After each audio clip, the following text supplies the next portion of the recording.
नमस्कार, मी मयुरी आणि आपण पाहत आहात 7 स्टार न्यूज. खानापूर तालुक्यातील भेंडवडे येथील अवघ्या 29 वर्षाचा सोमनाथ लक्ष्मण यादव आयुष्याची स्वप्न डोळ्यात घेऊन जगणारा हा तरुण अचानक पाठीच्या असह्य वेदनांनी अंथरुणाला खिळून राहिलाय. दिवसेंदिवस वाढणाऱ्या वेदना आणि हाताशी नसलेला पैसा, घरची बेताची परिस्थिती, प्रत्येक क्षण त्याच्यासाठी जणू कसोटीच ठरत होता. उपचारासाठी लागणारा खर्च परवडत नव्हता आणि आवश्यक असलेली शस्त्रक्रिया कोणत्याही आरोग्य योजनेत बसत नव्हती. त्यामुळे आशेचे दरवाजे जणू पूर्णपणे बंद झाले होते. कुटुंबियांच्या डोळ्यात अश्रू आणि मनात एकच प्रश्न, आता पुढे काय?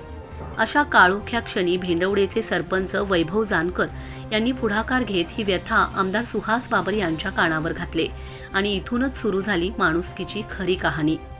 एकही क्षण वाया न घालवता आमदार बाबर यांनी सर्व यंत्रणा कामाला लावली.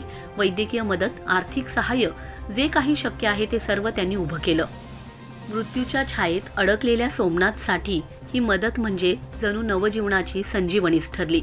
ऑपरेशन यशस्वी झाले आणि सोमनाथ पुन्हा आयुष्याकडे परतला. पण ही कथा इथेच थांबली नाही. ऑपरेशन नंतर आमदार बाबर स्वतः सोमनाथच्या घरी पोहोचले.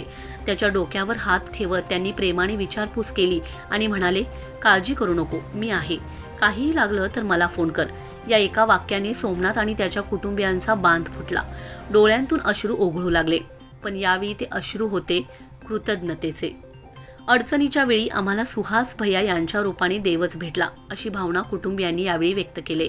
आजच्या स्वार्थी जगात एखाद्याच्या वेदना स्वतःच्या मानून धावून जाणारा नेता क्वचितच पाहायला मिळतो. पण आमदार सुहास भैया बाबर यांनी दाखवून दिलं, नेतृत्व म्हणजे फक्त सत्ता नाही, तर माणुसकीची जबाबदारी आहे. परिसरात या घटनेची चर्चा सर्वत्र रंगली असून गरजवंतांसाठी देवदूत ठरणारा नेता अशी ओळख आमदार बाबर यांनी आपल्या कार्यातून पुन्हा एकदा सिद्ध केले. मी आहे ड्रेसिंगला पैसे लागले, औषधात मला सांगायचं मिरजेला पाठवलं. त्या दिवशीपासून तरी जरा चांगला व्यवस्थित झाला. ते नक्की हाडाला काय झाले ते निदान कळलं आणि ते ट्रीटमेंट चालू असल्यामुळे परत त्याचं जरा बऱ्यापैकी क्लिअर झाला. साधारण बनतंय का? थोडं पायात एवढं घ्या असं पुढे चालत शिच नव्हतं, पाऊलच पुढे सुरुवातीपासून पहिल्या दिवशीपासून